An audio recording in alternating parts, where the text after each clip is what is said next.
أستغفر الله الذي لا إله إلا هو الحي القيوم وأتوب إليه. لا حول ولا قوة إلا بالله العلي العظيم. اللهم صل على محمد وعلى آل محمد كما صليت على إبراهيم وعلى آل إبراهيم إنك حميد. اللهم بارك على محمد وعلى آل محمد كما باركت على إبراهيم وعلى آل إبراهيم إنك حميد مجيد. أعوذ بالله من الشيطان الرجيم. بسم الله الرحمن الرحيم. وقلنا يا آدم اسكن أنت وزوجك الجنة وكلا منها رغدا حيث شئتما ولا تقربا هذه الشجرة فتكونا من الظالمين فأزلهما الشيطان عنها فأخرجهما مما كانا فيه وقلنا اهبطوا بعضكم لبعض عدو ولكم في الأرض مستقر ومتاع إلى حين فتلقى آدم من ربه كلمات فتاب عليه إنه هو التواب الرحيم. آمنا بالله صدق الله العظيم. আল্লাহ পাকের অশেষ মেহেরবানি, কোরআনে কারীমের এই ধারাবাহিক নিয়মিত মজলিসে আল্লাহ পাক আমাদেরকে কিছু সময়ের জন্য বসার সুযোগ দিয়েছেন। আল্লাহ পাক যাতে এই বসার সময়টাকে কাজে লাগানোরও তৌফিক দান করেন। বলতে পারা বড় জিনিস না, বসতে পারা বড় জিনিস না, বলাটাকে এবং নিজের শ্রবণটাকে, এই বিষয়গুলো যখন আমি আমলে আনতে পারবো, তখন আমলের মধ্যে আনলেও কোনো দাম নাই যদি ইখলাস না। আল্লাহ পাক রব্বুল আলামিন সকলের আমলের মধ্যে ইখলাস দান করেন, সাথে নিজেও ইখলাসের জন্য মনোযোগী হওয়া, চেষ্টা করা যে আমার প্রত্যেকটা কাজের মধ্যে, প্রত্যেকটা আমলের মধ্যে যাতে ইখলাস আসে। কারণ আমলগুলো তো আমার জন্য, আমি নামাজ পড়ছি আল্লাহর জন্য না, আমার জন্য। নামাজের দ্বারা আমার দায় মুক্তি হয়, দায়িত্ব থেকে আমি মুক্তি পাই। আমার জিনিস আমি যত চেষ্টা করব তত সুন্দর হবে। মন প্রাণ দিয়ে ইবাদত করার চেষ্টা করা।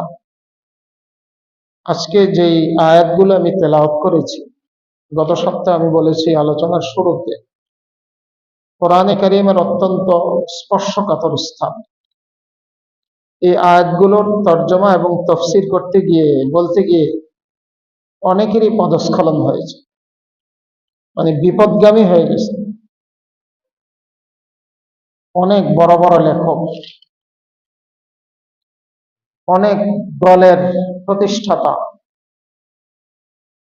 তাদের বিচ্যুতি হয়েছে আম্বিয়া কেরামের শানে বিরূপ মন্তব্য করে।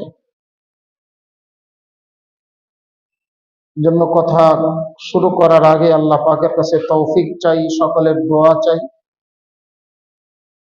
আহলুস সুন্নাহ ওয়াল জামাতের যে মাসলাক, উলামায়ে হাক্কানির যে তাফসীর, সেটাই যাতে সতর্কতার সাথে আমি পেশ করতে পারি। পঠিত আয়াতের প্রথম আয়াত, এর সম্পর্কে আমরা গত সপ্তাহে বিস্তারিত আলোচনা করেছি, শুনেছি। ওয়াকুলনা ইয়া আদাম উসকুন আনতা ওয়া যাওজুকাল জান্নাহ।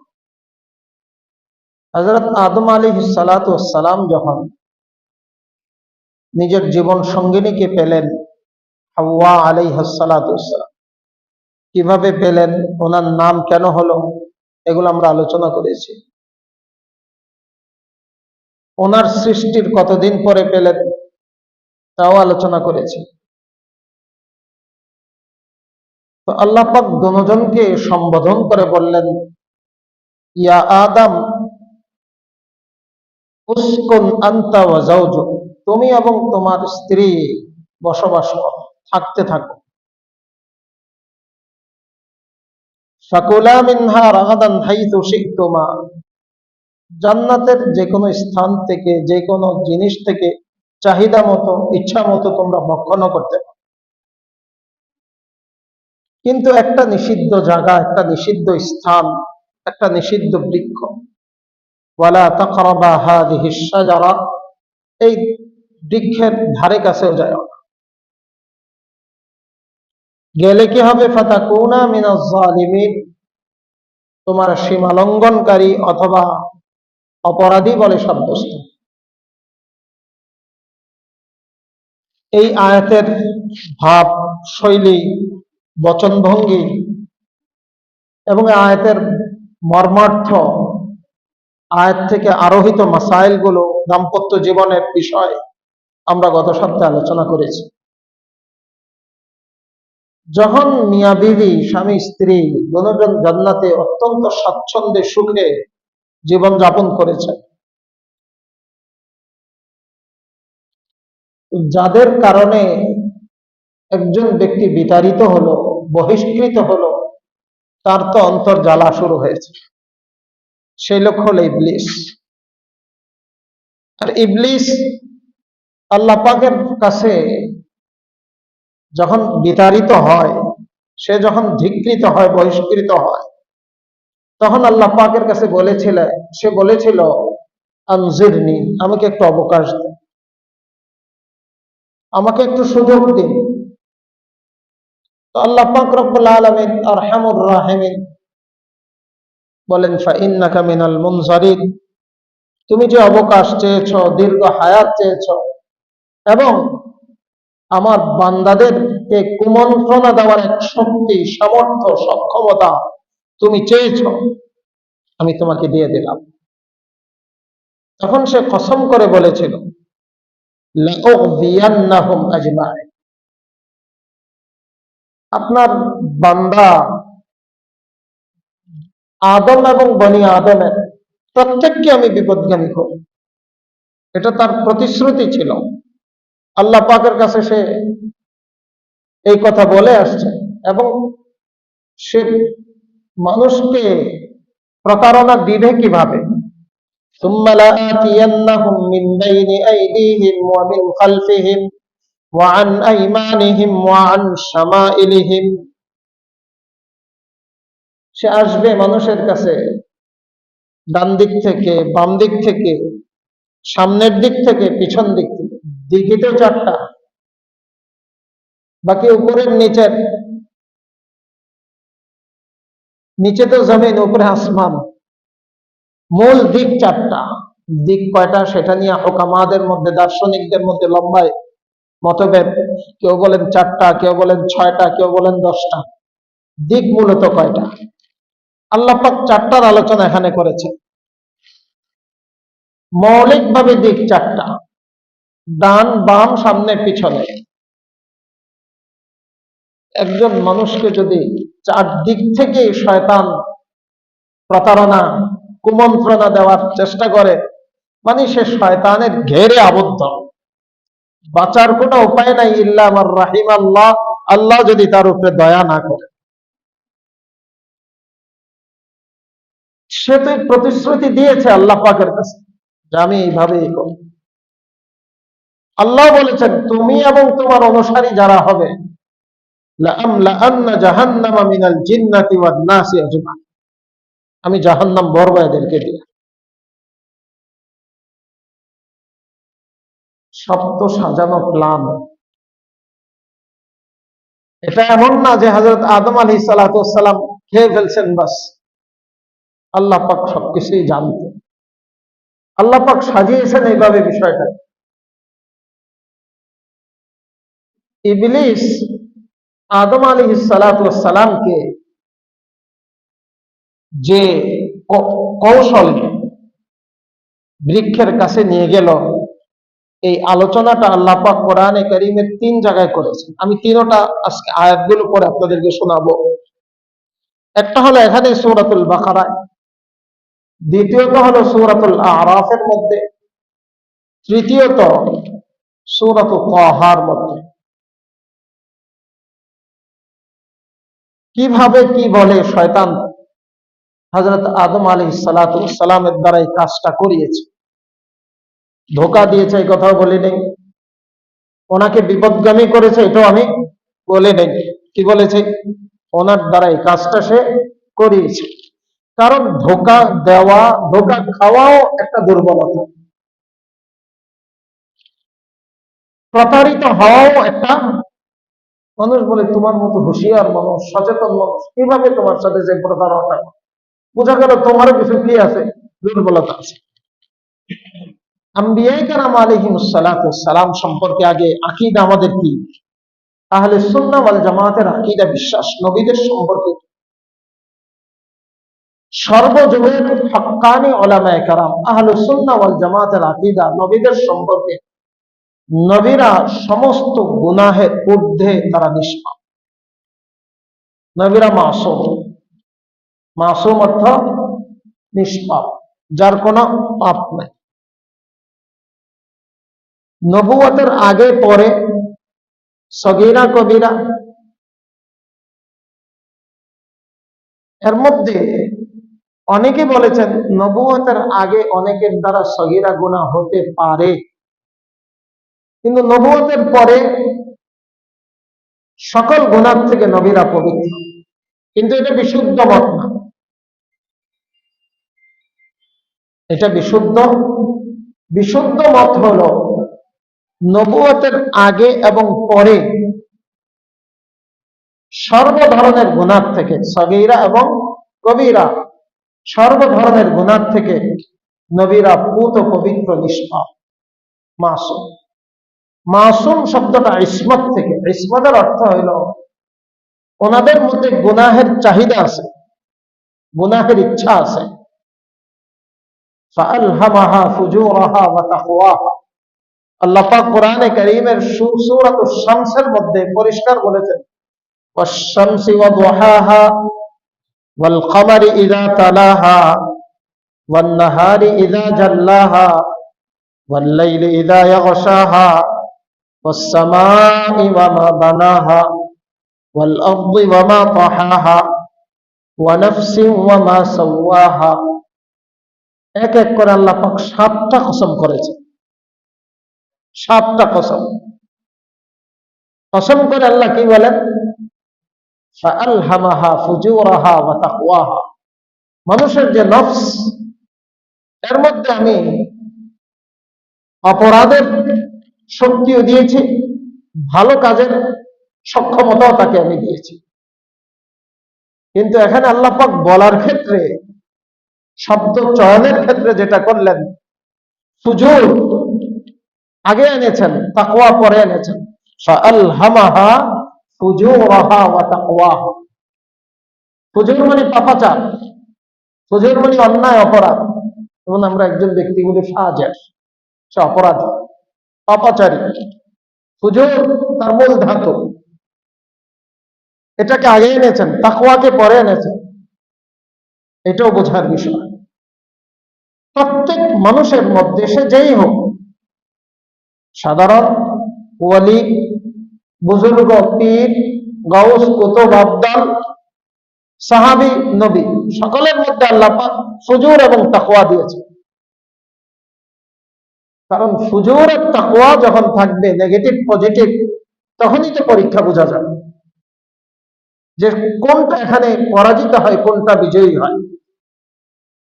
নবীদের ফুজুরকে আল্লাহ পাক দিয়েছেন ওনাদের মধ্যে, কিন্তু আল্লাহ পাক কুদরতি ভাবে নবীদেরকে সমস্ত অপরাধ থেকে হেফাজত করেছে।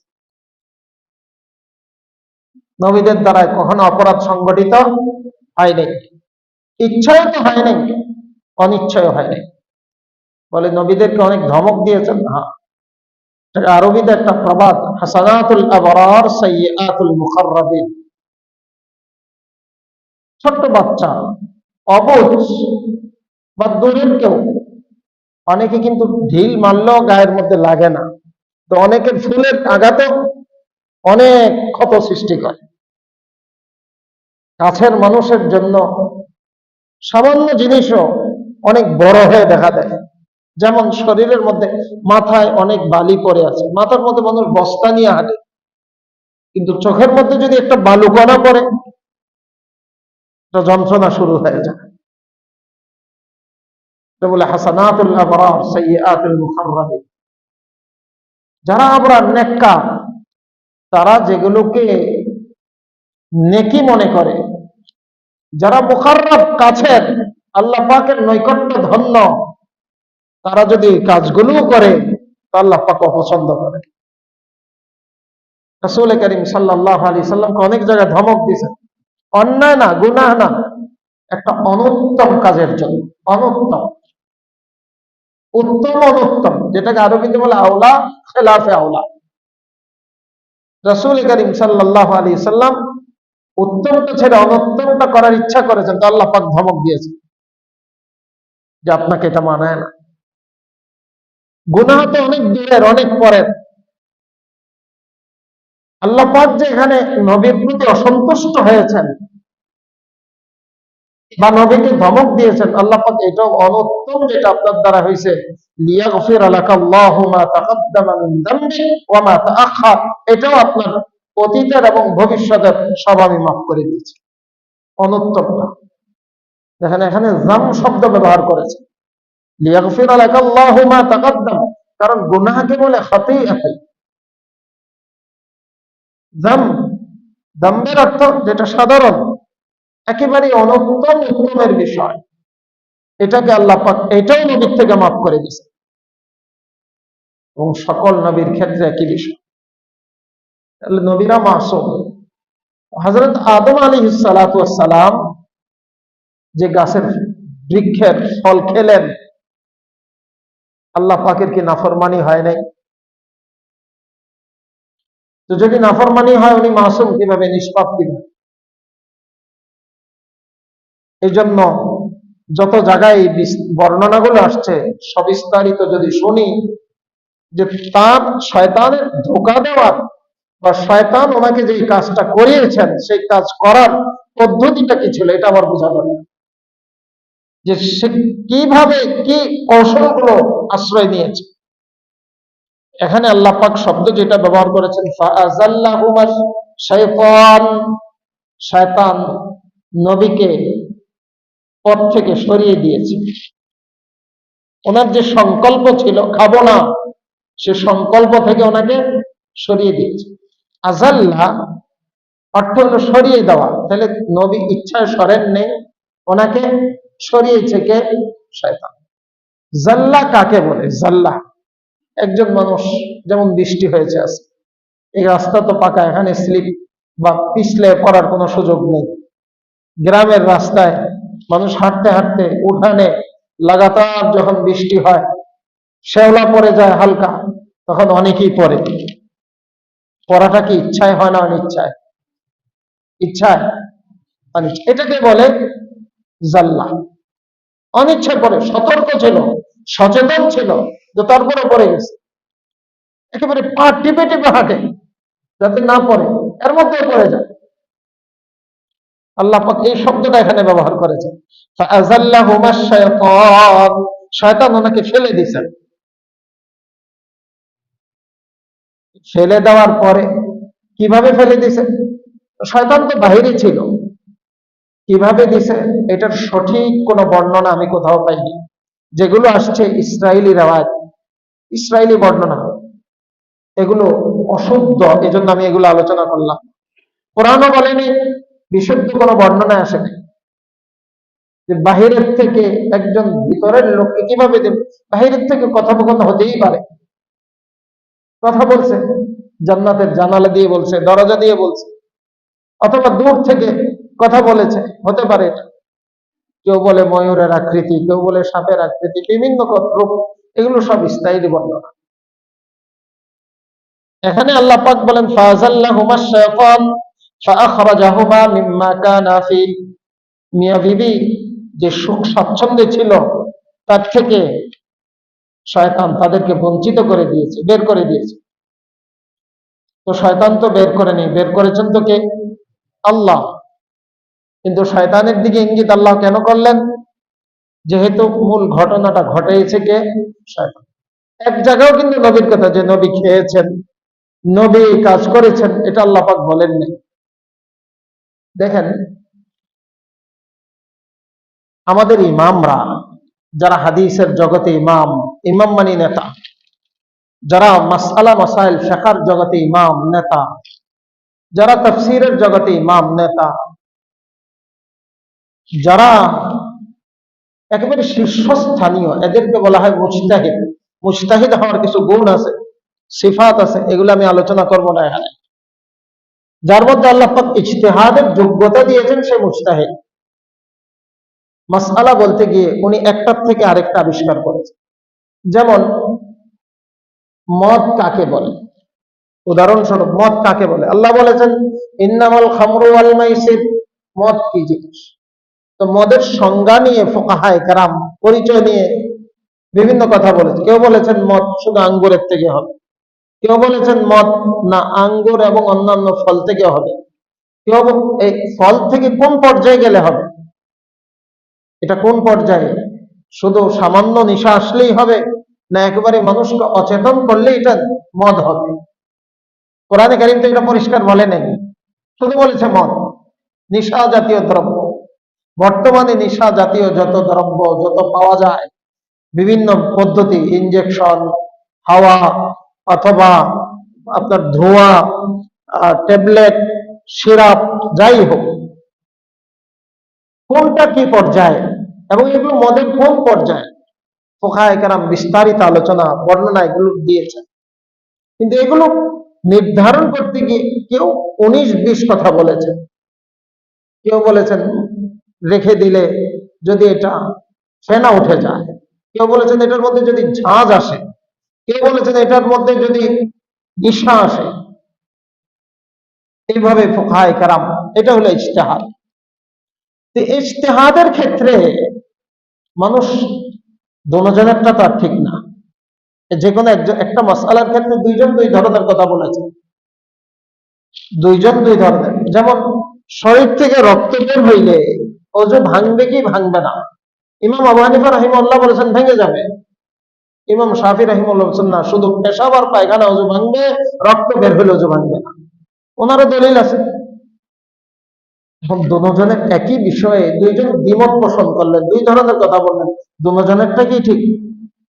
যে কোনো একটা তো ঠিক হবে, আরেকটা তো কি হবে? ভুল হবে। তো যে ভুল বললেন, ভুল করলেন, সারা জগতের মানুষ তার অনুসরণ করে ভুল মাসআলার উপরে আমল করলো, তার দায়ভারটা কে নেবে? কিতাবের মধ্যে লেখছে আল মুজতাহিদু ইউখতি ওয়া ইউসিব, যিনি মুজতাহিদ ইজতিহাদ করে, মাসআলা এভাবে গবেষণা করে, মাসআলা উদ্ঘাটন করে, তারটা ভুল হইতে পারে, ঠিক হইতে পারে। ওয়াল মুজতাহিদু ইউখতি ওয়া ইউসিব, ইযা আখতা, যদি ভুল করে, ফালাহু আজরুন, সে বঞ্চিত হবে না, আল্লাহ পাক তাকেও পুরস্কার দিবেন। ওয়া ইযা আসাবা ফালাহু আজরান, যে ভুল করলো তার সওয়াব একটা, কারণ তিনি সাধ্যমতো চেষ্টা করেছেন। যে কেউ চেষ্টা করলে হবে না, চেষ্টার গুণগুলো তার মধ্যে থাকতে হবে। আর যিনি সঠিক সিদ্ধান্তে উপনীত হয়েছেন তার সওয়াব দুইটা, একটা হলো সঠিক, আর একটা হলো তার চেষ্টা। দুই বিনিময় আল্লাহ পাক দুইটা প্রতিদান তাকে দান করেন। তাহলে একজন সাধারণ উম্মত, মুজতাহিদ তো আর নবী না, নবী সাহাবীও না, উনি সাধারণ মানুষ, একজন সাধারণ মানুষ ওয়ালি আল্লাহ পাকের, ওনার ভুলটা যখন অনিচ্ছায় হয় তারও কিন্তু গুনাহ হয় না, হয়? কি শোনাইলাম এতক্ষণ? হাদিসে তো শোনাইলাম। যিনি সাধারণ মানুষ অনিচ্ছায় ভুল করলেন মাসআলা বের করতে গিয়ে, তাকে আল্লাহ গুনাহ দিবেন না পুরস্কার দিবেন? পুরস্কার। তাহলে যিনি নবী, তিনি যদি কোথাও আল্লাহ পাকের হুকুমকে অনিচ্ছায় অমান্য করে থাকেন, অনিচ্ছায়, তাহলে আল্লাহ পাক তাকে কি দিবেন? সাধারণ মানুষকে তো আল্লাহ শাস্তি দিচ্ছেন না, কারণ তার নিয়তটা সঠিক ছিল। হযরত আদম আলাইহিস সালাতু ওয়াস সালাম কি উদ্দেশ্যে খেয়েছেন, আমি আয়াতগুলো সামনে আনলে আপনারা বুঝবেন ওনার উদ্দেশ্যটা কি ছিল। শয়তানের এই কাজের পেছনে কৌশল কি ছিল? সূরা আরাফের মধ্যে আল্লাহ পাক বলেন, সূরা আরাফের দ্বিতীয় রুকুতে,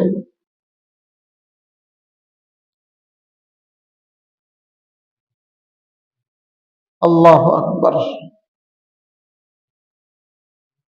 আল্লাহ পাক রব্বুল আলামিন যখন তাকে বের করে দিলেন, প্রশ্ন করলেন সেজদা না করার কারণে, মা মানাআকা আল্লা তাসজুদ ইয আমারতুক ক্বালা আনা খায়রুম মিনহু খালাকতানি মিন নার ওয়া খালাকতাহু মিন তিন। আপনি তাকে বানিয়েছেন আগুন দিয়ে, তাকে বানিয়েছেন মাটি দিয়ে, আমাকে বানিয়েছেন আগুন দিয়ে, সেজদা করা মানায় না। ক্বালা ফাহবিত মিনহা, আল্লাহ তাকে বের করে দিলেন জান্নাত থেকে, ইবলিসকে। ফামা ইয়াকুনু লাকা আন তাতাকাব্বারা ফিহা, জান্নাতে অহংকার করার কোনো সুযোগ নেই, অহংকারী জান্নাতে থাকারও কোনো সুযোগ নেই। ফাখরুজ ফাইন্নাকা মিনাস সাগিরিন, যাও, তুমি ধিক্কৃত, নিষ্কৃত, তুমি অপমানিত। ক্বালা আনজিরনি ইলা ইয়াউমি ইউবআসুন, তখন সে বলে আমাকে কিয়ামত পর্যন্ত একটু সুযোগ দেন, পুনরুত্থান দিন পর্যন্ত। আল্লাহ বলেন ফাইন্নাকা মিনাল মুনজারিন, ক্বালা ফাইন্নাকা মিনাল মুনজারিন, ক্বালা ফাবিমা আগওয়াইতানি লাআকউদান্না লাহুম সিরাতাকাল মুস্তাকিম। তখন ইবলিস বলেছিল, আপনার যে সিরাতে মুস্তাকিম দিয়া নবীদেরকে পাঠাইবেন মানুষকে সিরাতে মুস্তাকিমের দিকে দাওয়াত দেওয়ার জন্য, আমি সিরাতে মুস্তাকিমের উপরে বসে থাকি, কে সিরাতে মুস্তাকিম দিয়া জান্নাতে যায় এটা দেখবো। লাআকউদান্না লাহুম সিরাতাকাল মুস্তাকিম ثم لآتينهم من بين أيديهم ومن خلفهم وعن أيمانهم وعن شمائلهم ولا تجد أكثرهم شاكرين। আমি ডান থেকে আসবো, বাম থেকে আসবো, সামনে পিছনে, এমন ভাবে আসবো আপনি একজনকেও ঠিক পাবেন। তার বক্তব্য ছিল এটা। قال اخرج منها مذءوما مدحورا, আল্লাহ আবার ধমক দিয়ে বের করে দিয়েছেন, বেরটা আগেই করেছেন, আবার ধমক দিয়েছেন। লামান তাবিআকা মিনহুম লাআমলাআন্না জাহান্নামা মিনকুম আজমাঈন, তোমার অনুসারী যারা হবে, তোমার ঠিকানা যেখানে তাদের ঠিকানাও সেখানে, পীর যেখানে মুরিদও সেখানে। শয়তান যদি পীর হয়, পীর জাহান্নামে গেলে মুরিদও কোথায়? জাহান্নামে। এরপর আল্লাহ পাক হযরত আদমের সাথে কথা বলছেন। বোঝা গেল এই আয়াত এবং যেটা সূরা বাকারার মধ্যে আসছে, যে এই সময় যখন আদম আলাইহিস সালাতু সালামকে আল্লাহ পাক জান্নাতে থাকার সনদ দিচ্ছেন যে থাকো, তখন ইবলিস জান্নাতে ছিল না। ওয়া ইয়া আদম উসকুন আনতা ওয়া যাওজুকাল জান্নাহ, তুমি এবং তোমার স্ত্রী জান্নাতে থাকো। ফাকুলা মিন হাইযু শিতুমা ওয়া লা তাকরাবা হাযিহিশ শাজারাতা ফাতাকুনা মিনাজ যালিমিন, এই বৃক্ষের কাছে যেও না, যদি যাও অপরাধী বলে সাব্যস্ত হবে। ফাওয়াসওয়াসা লাহুমা শাইতানু লিইউবদিয়া লাহুমা, দেখেন এখানে শব্দ আল্লাহ পাক ব্যবহার করেছেন ওয়াসওয়াসা। ওয়াসওয়াসা কাকে বলে? ওয়াসওয়াসা মানে কুমন্ত্রণা দেওয়া, তাকে একটা কুমন্ত্রণা দিল, মন্ত্র দিছে, মন্ত্র একটা বুঝ দিছে, কিন্তু বুঝটা অশুভ ছিল, ভালো ছিল না। এই জন্য সূরা নাসের মধ্যে আল্লাহ শিখাইছেন কুল আউযু বিরাব্বিন নাস মালিকিন নাস ইলাহিন নাস মিন শাররিল ওয়াসওয়াস, যে মন্ত্রণা দেয় তাকে ওয়াসওয়াস বলে, কুমন্ত্রণা। আল খান্নাস আল্লাযী ইউওয়াসবিসু ফি সুদুরিন নাস, তার কুমন্ত্রণার জায়গা হলো মানুষের অন্তর, মানুষের অন্তরের মধ্যে সে দেয়। কিভাবে দেয়? বাহিরের থেকে এভাবে দেয়। এখন আমরা দেখি অনেক জিনিস দুনিয়ার মধ্যে এমন আবিষ্কার হয়েছে, একটা স্বাভাবিক রিমোট, এই যে রিমোট, এখান থেকে টিপলে ওখানে সেটা চলা শুরু হয়। ঠিক বাহিরের থেকে সে ওখানে কিছু টিপ দেয়, আমার অন্তরের মধ্যে গুনাহের চাহিদা জাগ্রত। এটি হলো ওয়াসওয়াসা। তো আল্লাহ পাক বলেন ফাওয়াসওয়াসা লাহুমা শাইতান, যখন ওয়াসওয়াসা দিয়েছে, আর এটা হযরত আদম আলাইহিস সালাতু সালাম গ্রহণও করেছেন, তো লিইউবদিয়া লাহুমা মা বুরিয়া আনহুমা মিন সাওআতিহিম, প্রথম ফলের এই বৃক্ষ, নিষিদ্ধ বৃক্ষের ফল পাওয়ার পরে হযরত আদম আলাইহিস সালাতু ওয়াস সালাম যেটা অনুভব করলেন যে জান্নাতি পোশাকগুলো ওনার শরীর থেকে সব খসে পড়ে যাচ্ছে,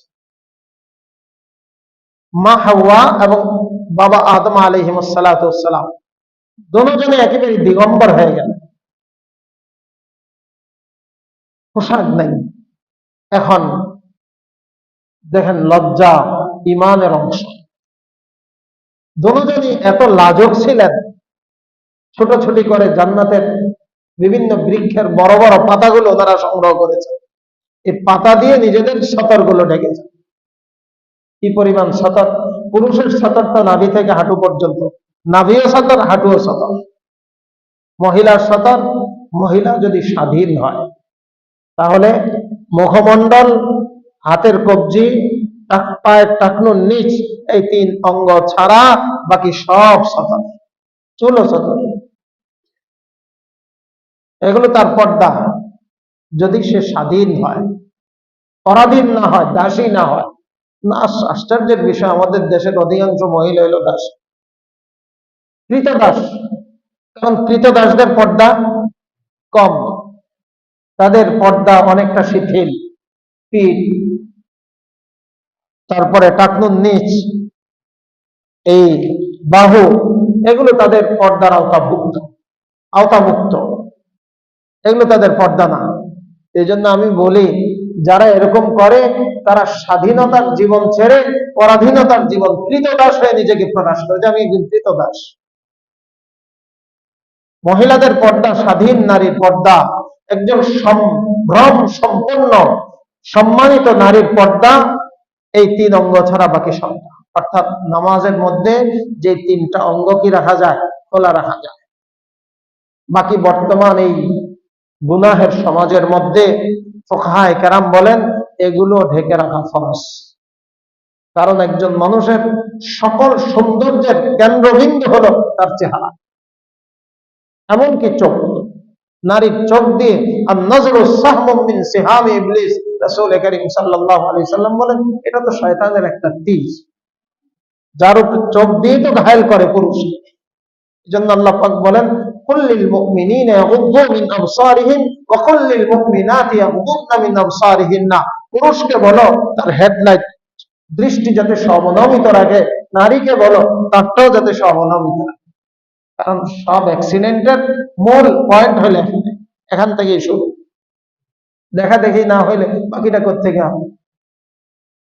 শরীয়ত আমাদের দেশে তো গাছের গোড়া কাটে, আগার মধ্যে পানি ঢালে, আর শরীয়ত মূলের থেকেই চিকিৎসা দেয়।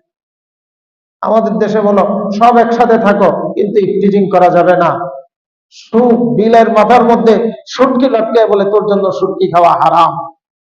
আমাদের অবস্থা হইল এখন সহশিক্ষা, সবকিছু একসাথে, আর বলে ইফটিজিং করলে। ইফটিজিং এর তো সুযোগ আমি দিয়েছি, যারা দিছে বিচার তাদের হওয়া দরকার।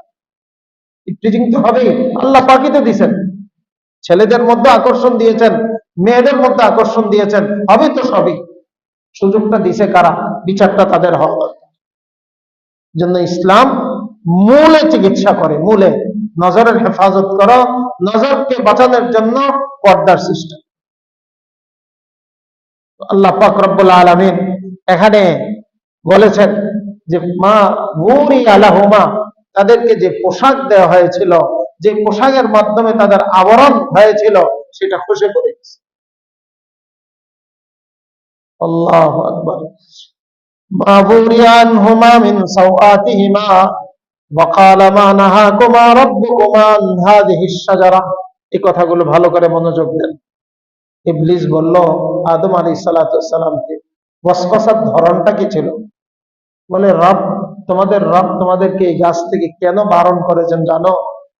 মা নাহাকুমা রাব্বুকুমা আন হাযিহিশ শাজারা ইল্লা আন তাকুনা মালাকাইন।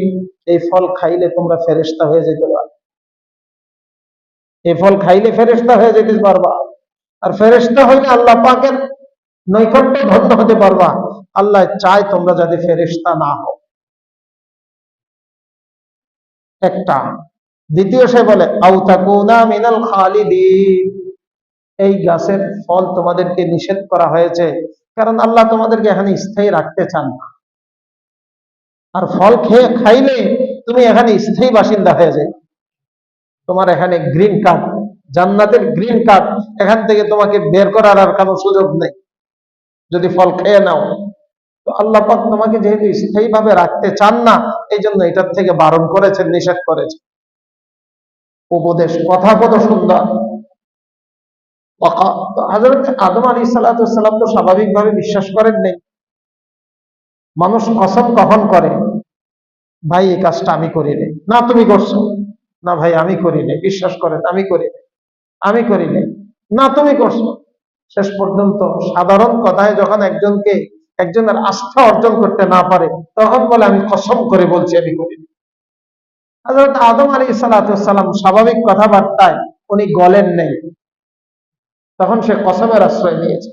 ওয়াকাসামাহুমা ইন্নী লাকুমা লামিনান নাসিহিন, দুজনকে কসম করে বলছে যে আমি তোমাদের হিতাকাঙ্ক্ষী, আমি তোমাদের কল্যাণকামী। মূল বিষয়টা, আমি তো জান্নাতে ছিলাম, আল্লাহ পাকের রহস্য সব আমি জানি, আসল কথাটা তোমাদেরকে জানিয়ে দিলাম। ওয়াকাসামাহুমা ইন্নী লাকুমা লামিনান নাসিহিন ফাদাল্লাহুমা বিগুরুর, যখন এইভাবে ওনাদেরকে কাজে সে ব্যস্ত করলো, ফালাম্মা যাকা শাজারা, যখন ওনারা গাছের ফল তো পুরা খান নেই, শুধু স্বাদ নিয়েছেন। এখান থেকে একটা বিষয়, নারী মহিলাদের যে মাসিক পিরিয়ড হয়, কত স্বামীর মধ্যে আসছে, মাসিক যে হয়, এই ফল, বৃক্ষের ফল খাওয়ার আগ পর্যন্ত মা হাওয়ার কোনো এই সমস্যা ছিল না। এটা সমস্যাও না, বরং এটাই নারীর সৌন্দর্য। কারণ এটা যদি ঠিক মতো না হয়, তাহলে তো সন্তানই হবে না। এটা তো মানুষ সন্তান হওয়ার মূল মেটেরিয়াল। এটা আল্লাহ পাক রব্বুল আলামিন হয়তো মানুষ বানানোর মেটেরিয়ালটা ওই গাছের ফলের মধ্যে রেখেছেন। মা খাওয়ার পরে মা নিয়মিত স্রাব শুরু হয়েছে। এটাও আল্লাহ পাকের হিকমত, কুদরত। সে বলে, আল্লাহ পাক বলেন, ফালাম্মা যাকাশ শাজারা বাদাত লাহুমা সাওআতুহুমা ওয়া তাফিকা ইয়াখসিফানি আলাইহিমা মিন ওয়ারাকিল জান্নাহ, ফল খাওয়ার সাথে সাথে তারা বিবস্ত্র হয়ে গিয়েছে, এই জন্য নিজের বস্ত্র হিসাবে বিভিন্ন বৃক্ষের পাতা সংগ্রহ শুরু করেছে।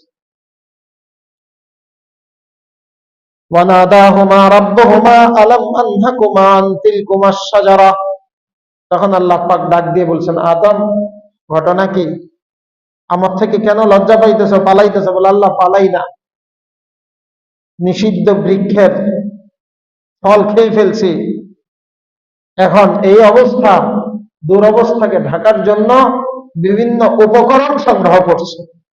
তো আল্লাহ বলেন, আমি কি নিষেধ করিনি? আলাম আনহাকুমা আন তিলকুমাশ শাজারা ওয়া আকুল লাকুমা ইন্নাশ শাইতানা লাকুমা আদুউম মুবিন, আমি তো তোমাদেরকে আগেই বলেছিলাম যে তোমাদের একজন চিরশত্রু এবং স্পষ্ট শত্রু, যার শত্রুতার মধ্যে কোনো ত্রুটি নেই। আল্লাহ পাক এটা বলে হযরত আদম আলাইহিস সালামকে ধমক দিয়েছেন বা শাসন করেছেন। সূরা তাহার মধ্যে আল্লাহ পাক বর্ণনা যেভাবে দিয়েছেন, আল্লাহ পাক বলেন, ওয়ালাকাদ আহিদনা ইলা আদম, আদমকে আমি একটা প্রতিশ্রুতি, আদমকে একটা নিষেধাজ্ঞা দিয়েছিলাম, আদমকে একটা পেগাম আমি দিয়েছিলাম। ফানাসিয়া, দেখেন আল্লাহ পাক নবীর শানটা কিভাবে বজায় রেখেছেন, শান যাতে ক্ষুণ্ণ না হয়। ফানাসিয়া, আদম আলাইহিস সালাম আমার সেই প্রতিশ্রুতির কথাটা ভুলে গেছে। তাহলে বিষয়টা কি ইচ্ছায় না ভুলে? ফানাসিয়া কোরআনে কারীমের শব্দ। ওয়ালাম নাজিদ লাহু আজমা, উনি গাছের কাছে যাবেন না বলে যে সংকল্প করেছিলেন, সে সংকল্পটা ঢিলা হয়ে গেছে। সংকল্প থেকে উনি সরে গেছেন, ইচ্ছায় না, অনিচ্ছায়, চেতনে না, বরং ভুলে। আল্লাহ বলেন, ওয়াইদ কুলনা লিল মালাইকাতি ইসজুদু লিআদম ফাসাজাদু ইল্লা ইবলিস আবা, আমি যখন সকল ফেরেশতাকে বললাম আদমকে সিজদা করো, সকলেই করলো, কিন্তু ইবলিস অস্বীকার করল।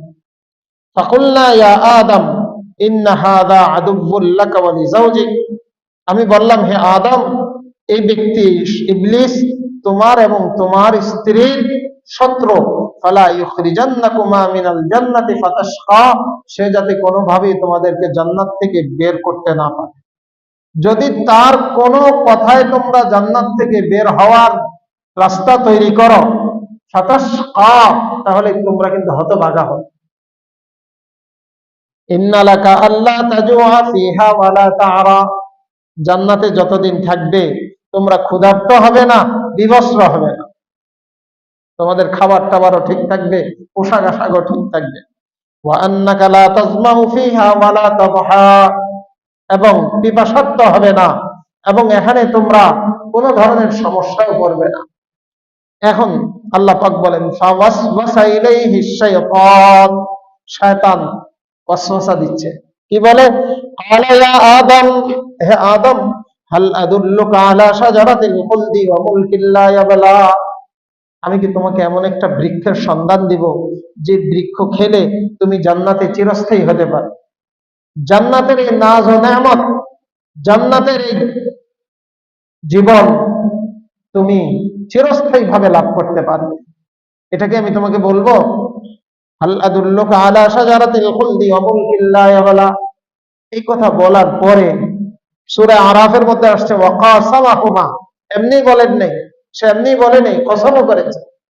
আল্লাহ বলেন ফাআকালা মিনহা ফাবাদাত লাহুমা সাওআতুহুমা ওয়া তাফিকা ইয়াখসিফানি আলাইহিমা মিন ওয়ারাকিল জান্নাহ, এখানে উভয় খেয়েছে, খাওয়ার কারণে তারা বিবস্ত্র হয়েছে, তাদের আবরণ, তাদের সতর ঢাকার জন্য তারা আবরণ সংগ্রহের দিকে ছোটাছুটি শুরু করেছে। ওয়া আসা আদম রাব্বাহু ফাগাওয়া, এটাও কোরআনে কারীমের অত্যন্ত স্পষ্ট। আসা, আদম আল্লাহ পাকের নাফরমানি করেছে, নাউযুবিল্লাহি মিন যালিক। আসা অর্থ হযরত হাকিম উম্মত থানভী রাহমাতুল্লাহি আলাইহি সহ উনি সর্বনিকটের মুফাসসির, যিনি সবচেয়ে বড় মুহাদ্দিস, সবাই করেছেন, বাকি পরবর্তীরা ওনার অনুসরণ করেছেন। এবং পূর্ববর্তী ইমাম কুরতুবী, আল্লামা সৈয়দ সুলতান মাহমুদ আলসী তাফসীরে রুহুল মাআনির মধ্যে অর্থ লিখেছেন, উনি ওর থেকে সরে গেছেন। আসার অর্থ উনি আল্লাহ পাকের নাফরমানি করেছেন এটা না, কি উনি ওনার কথা থেকে সরে গেছেন। আল্লাহ বলেন ফাগাওয়া, আমি তোমাকে পথ হারা পেয়েছি, কারণ যেই পথে আমি রেখেছিলাম সেই পথে নাই। সুম্মা ইজতাবাহু রাব্বুহু ফাতাবা আলাইহি ওয়া হাদা। আল্লাহু আকবার। এখান থেকে আল্লাহ পাক পরের আলোচনাগুলো করেছেন, পরে কি হয়েছে, যেটা সূরা বাকারার মধ্যে আসছে। হযরত আব্দুল্লাহ ইবনে আব্বাস রাদিয়াল্লাহু তাআলা আনহু বলেন যে আদম আলাইহিস সালাতু ওয়াস সালাম যখন জান্নাত থেকে বের হয়ে আসলেন, আল্লাহ পাক এখানে শব্দ ব্যবহার করছেন কুল্লাহবিতু মিনহা জামিআ, যাও সকলে যাও। ইবলিস তো আগেই গেছে, এখন আদম এবং হাওয়া তোমরা অবতরণ করো। তার দ্বারা বোঝা যায় অবতরণ তো কোন উচ্চাসন থেকেই হয়, বোঝা গেল জান্নাত উপরে, দুনিয়াতে নামিয়ে দিয়েছে, শব্দের দ্বারা এটা বোঝা গেছে। এবং নামার ক্ষেত্রটা কোথায় ছিল?